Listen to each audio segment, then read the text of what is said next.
나는 하나님을 믿지 않았습니다. 아니, 믿지 않은 게 아니라 그런 게 존재한다는 생각 자체를 비웃었습니다.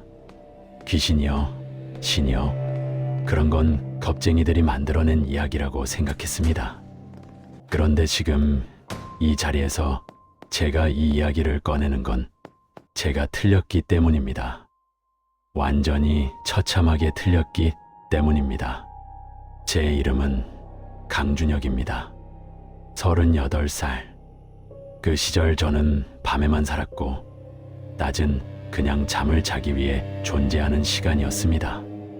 그리고 어느 날 밤 제 인생에서 가장 무섭고 동시에 가장 거룩한 일이 일어났습니다. 서울 마포구 어딘가 오래된 건물 지하 1층, 간판도 없고 번호도 없는 그 문을 처음 열었던 날이 생각납니다. 29이었습니다. 빛이 있었습니다. 딱히 꿈도 없었고 할 줄 아는 것도 없었습니다. 그냥 누군가 소개해줬고 돈이 된다고 했습니다. 그것으로 충분했습니다. 그곳은 불법 마사지의 영업소였습니다. 정확히 말하면 성인 대상이 퇴폐 마사지업소였는데 저는 손님을 응대하고 직원들을 관리하고 장부를 정리하는 실장 역할을 맡았습니다. 막내 실장. 처음에는 그냥 잠깐만 하려고 했습니다. 빚만 갚으면 나가려고 했습니다. 그런데 빚은 갚았고 나가지 않았습니다. 돈이 됐기 때문입니다. 그것만으로 충분했습니다. 지하 공간에는 항상 희미한 조명이 켜져 있었습니다. 보라색, 붉은색, 노란색, 눈을 아리게 하는 색들이었습니다. 낮에도 창문이 없어서 낮인지 밤인지 구분이 안 됐습니다. 어쩌면 그게 더 편했을 수도 있습니다. 낮이라는 걸 느끼면 가끔 이상한 생각이 들었거든요. 내가 왜 여기 있는지 같은 것들이요. 준혁 씨, 손님 2분 더 들어오셨어요. 알겠어. 방 이후랑 오후 비워놔. 그렇게 매일 밤이 흘렀습니다. 9시에 출근해서 새벽 4시에 퇴근하는 생활. 집에 오면 커튼을 치고 잠들고 일어나면 다시 밤이었습니다. 그 생활을 저는 거의 10년 가까이 했습니다.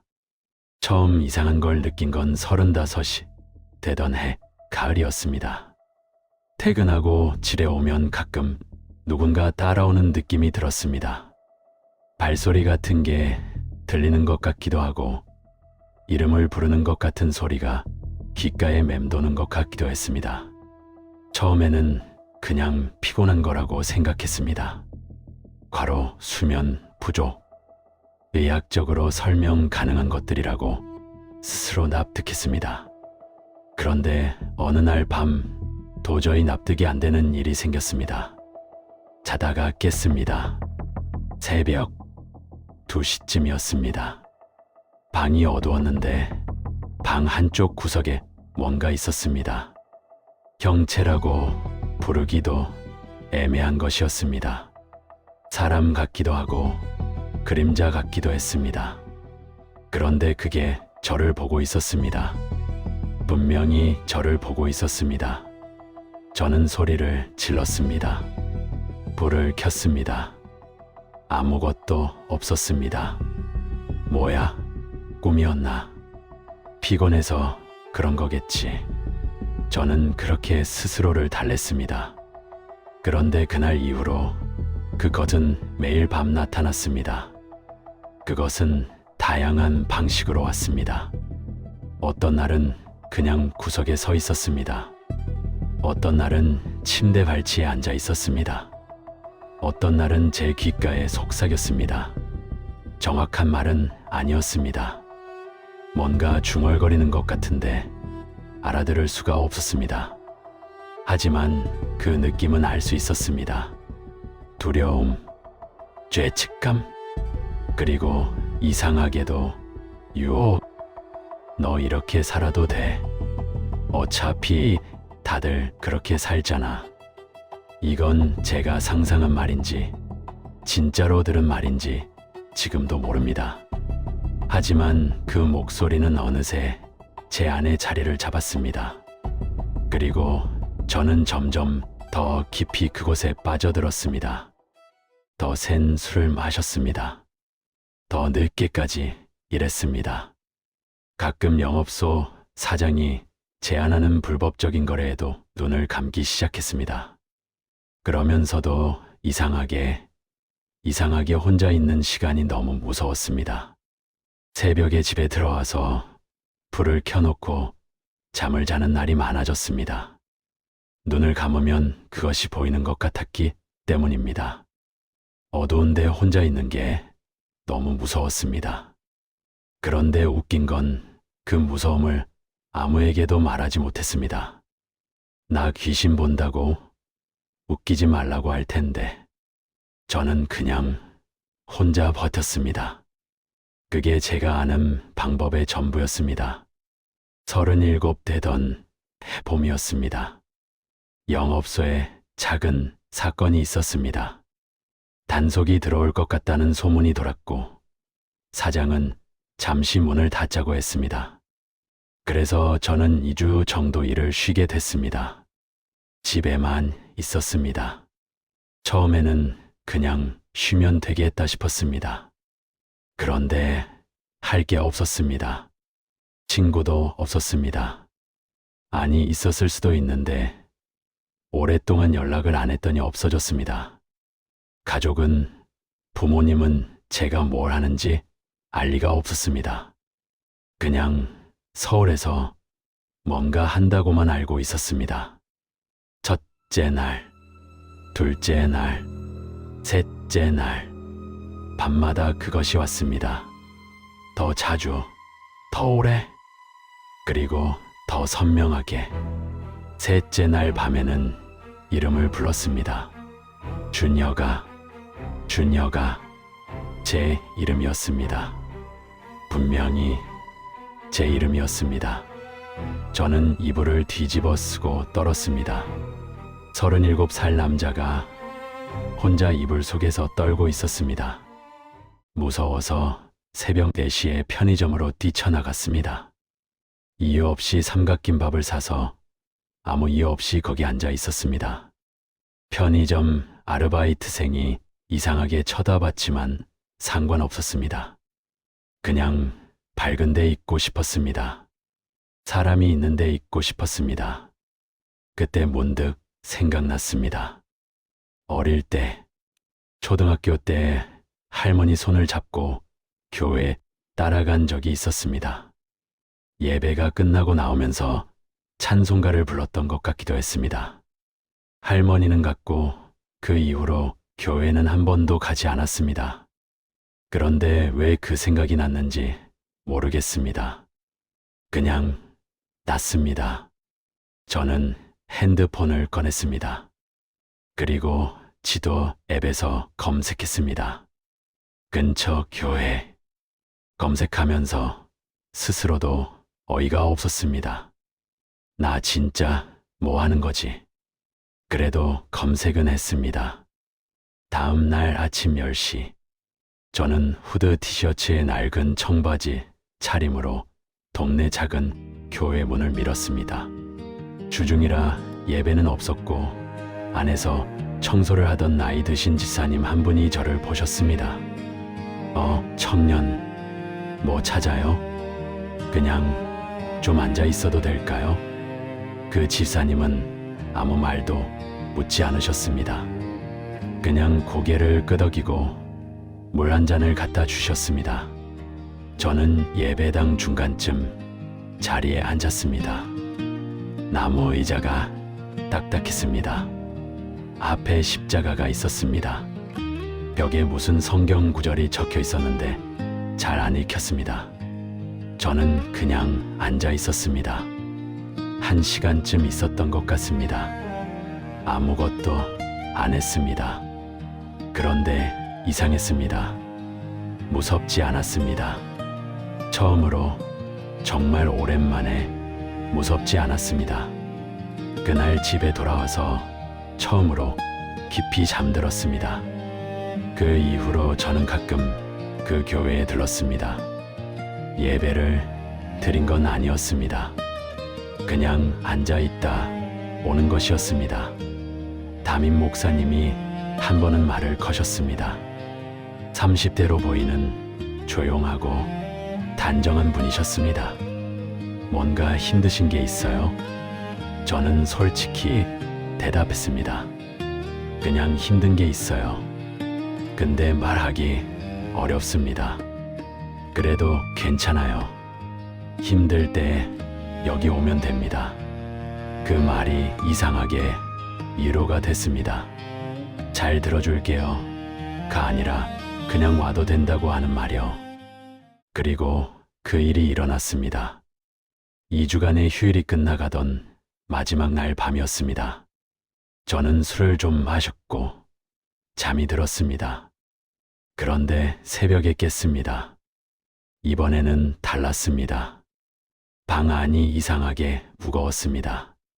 숨이 잘 안 쉬어지는 느낌이었습니다. 구석을 봤습니다. 있었습니다. 근데 이번에는 더 선명했습니다. 아까 말했듯이 형체라고 부르기 애매한 것이었는데 그날은 그게 더 짙었습니다. 그리고 가까이 다가왔습니다. 저는 너무 무서워서 몸이 굳었습니다. 소리도 안 나왔습니다. 눈을 감았습니다. 그냥 눈을 감았습니다. 그리고 아무 생각 없이 정말 무의식적으로 중얼거렸습니다. 하나님, 도와주세요. 믿지도 않는 하나님을 왜 불렀는지 모르겠습니다. 그냥 나왔습니다. 그것밖에 없었습니다. 그 순간이었습니다. 빛이 왔습니다. 눈을 감고 있는데 빛이 보였습니다. 눈꺼풀 너머로 들어오는 빛이 아니었습니다. 안에서 오는 빛이었습니다. 너무 밝았습니다. 눈이 부실 정도로 밝았는데 이상하게 눈이 아프지 않았습니다. 그리고 그 빛이 퍼지는 순간 그 무거움이 사라졌습니다. 숨이 쉬어졌습니다. 구석에 그것이 없어졌습니다. 그냥 없어진 게 아니라 쫓겨난 느낌이었습니다. 저는 그 빛 안에서 울었습니다. 왜 우는지도 몰랐습니다. 무서워서 우는 게 아니었습니다. 뭔가 꽉 막혔던 것이 한꺼번에 터지는 느낌이었습니다. 10년 가까이 그 지하 공간에서 쌓아둔 것들이 한꺼번에 쏟아지는 것 같았습니다. 그리고 소리가 들렸습니다. 목소리라고 하기도 어렵고 그냥 생각이라고 하기도 어렵습니다. 그런데 분명히 뭔가가 전해졌습니다. 준혁아, 내가 여기 있다. 그게 전부였습니다. 짧은 말이었는데 저는 그 말이 무슨 뜻인지 알 것 같았습니다. 당신이 혼자가 아니었다는 것, 당신이 그 어두운 데서 10년을 버틸 때에도 누군가 있었다는 것, 그리고 지금 그 누군가가 직접 왔다는 것. 저는 새벽 내내 울었습니다. 마른 체형에 짙은 다크서클을 달고 살던 38살 남자가 방 한가운데 앉아서 새벽 내내 울었습니다. 그 이후 저는 달라지지 않았습니다. 바로요.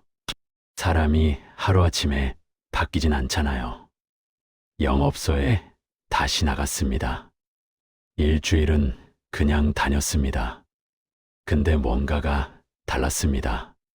전에는 별로 느끼지 못했던 것들이 보이기 시작했습니다. 여기 일하는 사람들, 손님들, 저를요. 다들 뭔가 잃어버린 사람들 같았습니다. 뭔가를 채우려고 여기 오는 것 같은데 채워지지 않는 것 같았습니다. 저도 그랬을 겁니다. 어느 날 사장이 새로운 제안을 했습니다. 미성년자를 유입시키는 더 큰 조직과 연결되는 일이었습니다. 자세한 내용은 말하기 어렵습니다. 하지만 그건 제가 지금까지 했던 일과는 차원이 다른 일이었습니다. 저는 처음으로 거절했습니다. 뭐, 준혁아, 지금 뭐라고 했어? 못하겠습니다. 야, 너 지금 어디서 까불어? 저는 그냥 자리에서 일어났습니다. 손이 떨렸습니다. 무릎도 떨렸습니다. 근데 발은 움직였습니다. 그 지하 계단을 올라가면서 처음으로 그 공간의 냄새를 느꼈습니다. 꿉꿉하고 오래된 냄새. 저는 계단을 다 올라가서 지상으로 나왔습니다. 햇빛이 눈을 찔렀습니다. 낮이었습니다. 오후 2시. 저는 낮의 빛이 그렇게 강한지 몰랐습니다. 아니, 알고 있었겠지만 너무 오랫동안 잊고 있었습니다. 그냥 한참 서 있었습니다. 길 위에서. 낮에. 그 다음은 쉽지 않았습니다. 정말 쉽지 않았습니다. 일이 없었습니다. 돈이 빠르게 줄었습니다. 이력서를 쓰려고 했는데 최근 10년 경력란이 비어 있었습니다. 뭘 써야 할지 몰랐습니다. 어디에 써야 할지도 몰랐습니다. 동네 교회에 다시 갔습니다. 이번에는 예배도 드렸습니다. 처음에는 어색했습니다. 말도 다 모르고 뭘 할 때 일어나야 하는지도 몰라서 옆 사람 따라 일어났습니다. 그래도 앉아 있는 게 좋았습니다.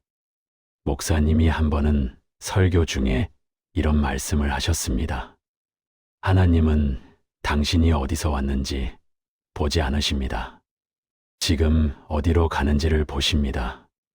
저는 그 말이 제 이마 한가운데 박히는 것 같았습니다. 작은 도전들을 시작했습니다. 아는 사람 소개로 편의점 야간 아르바이트를 했습니다. 처음에는 자존심이 상했습니다. 38배 편의점이라니 싶었습니다. 근데 생각해보면 자존심을 세울 곳이 어디 있었겠습니까? 그냥 했습니다. 야간에 일하면서 새벽 시간에 성경을 읽기 시작했습니다. 교회 집사님이 작은 성경책 한 권을 주셨는데 처음에는 무슨 말인지 잘 몰랐습니다. 그래도 읽었습니다. 특히 시편을 많이 읽었습니다. 시편에는 괜찮은 사람들 이야기만 있는 게 아니었습니다. 너무 힘들어서 하나님께 왜냐고 소리치는 사람들 이야기도 있었습니다. 그게 이상하게 위로가 됐습니다. 저 같은 사람도 하나님 앞에 갈 수 있구나. 6개월이 지났습니다. 편의점 야간 일을 하면서 낮에는 사회복지사 자격증을 공부하기 시작했습니다. 처음에는 그냥 뭔가 배워볼까 하는 마음이었는데 공부를 하면서 이상하게 마음이 이쪽으로 당겨졌습니다. 힘든 사람들 곁에 있는 일. 그게 갑자기 하고 싶어졌습니다. 왜인지는 천천히 알게 됐습니다. 저도 힘들었기 때문이었습니다. 저도 누군가 곁에 있어줬으면 했기 때문이었습니다. 그 집사님이 물 한 잔을 갖다 주셨을 때, 그리고 목사님이 그냥 와도 된다고 하셨을 때, 그게 제 인생에서 얼마나 큰 일이었는지를 알기 때문이었습니다. 1년이 지났습니다. 자격증 시험에 합격했습니다. 쉽지 않았습니다. 공부를 손 놓은 지 오래됐고 머리도 잘 안 돌아갔습니다. 3번 만에 붙었습니다. 합격 문자를 받고 처음에는 실감이 안 났습니다. 그러다가 갑자기 울컥했습니다. 저 이거 됐어요. 합격했어요. 교회 집사님께 문자를 드렸습니다. 집사님은 이모티콘 3개를 연속으로 보내셨습니다. 박수 이모티콘, 꽃 이모티콘, 그리고 눈물 흘리는 이모티콘. 저는 그 3개의 이모티콘을 보면서 또 울었습니다. 지금 저는 서울 외곽의 한 사회복지관에서 일하고 있습니다. 주로 위기 청소년을 상담하는 일을 합니다.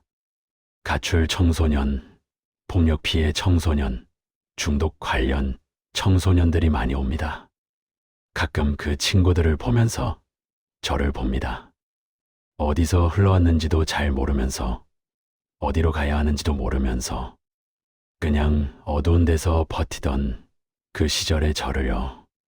저는 그 친구들한테 딱히 대단한 말을 하지 않습니다. 그냥 이렇게 말합니다. 너 여기 와도 돼. 아무것도 안 해도 돼. 그냥 앉아 있어도 돼. 그 말이 어떤 힘을 가지는지 저는 압니다. 그 말을 제가 받았기 때문입니다. 그 말을 하나님이 제게 먼저 하셨기 때문입니다. 그 밤 이후로 귀신은 오지 않았습니다. 제가 강해져서가 아닙니다. 저는 여전히 약합니다. 다크서클도 여전히 있습니다. 가끔 무서운 꿈도 꿉니다. 여전히 부족한 게 너무 많습니다. 하지만 그 빛이 기억납니다. 눈을 감고 있는데도 보이던 그 빛. 그리고 그 빛 안에서 들린 말. 준혁아, 내가 여기 있다. 그 말이 저를 붙들고 있습니다.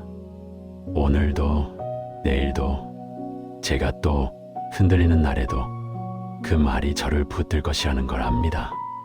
하나님은 무신론자의 새벽에도 오십니다. 지하 계단 아래, 보라색 조명 아래, 아무것도 믿지 않던 남자의 방에도 오십니다. 그분은 찾아오시는 분입니다. 당신이 부르기 전에도, 당신이 준비되기 전에도, 당신이 자격이 있기 전에도 그분은 그냥 오십니다. 오늘의 기도입니다. 하나님, 지금 이 이야기를 듣고 계신 분 중에 혼자 어두운 데서 버티고 계신 분이 있다면 오늘 밤 그분의 방에도 그 빛을 보내주세요. 이름을 불러주세요. 내가 여기 있다고 말씀해 주세요. 우리는 당신을 찾기 전에 이미 당신께 찾아진 존재임을 믿습니다. 무너진 자리에서 일으키시는 하나님, 오늘도 우리 곁에 계셔 주세요. 예수님의 이름으로 기도합니다. 아멘. 오늘의 말씀입니다.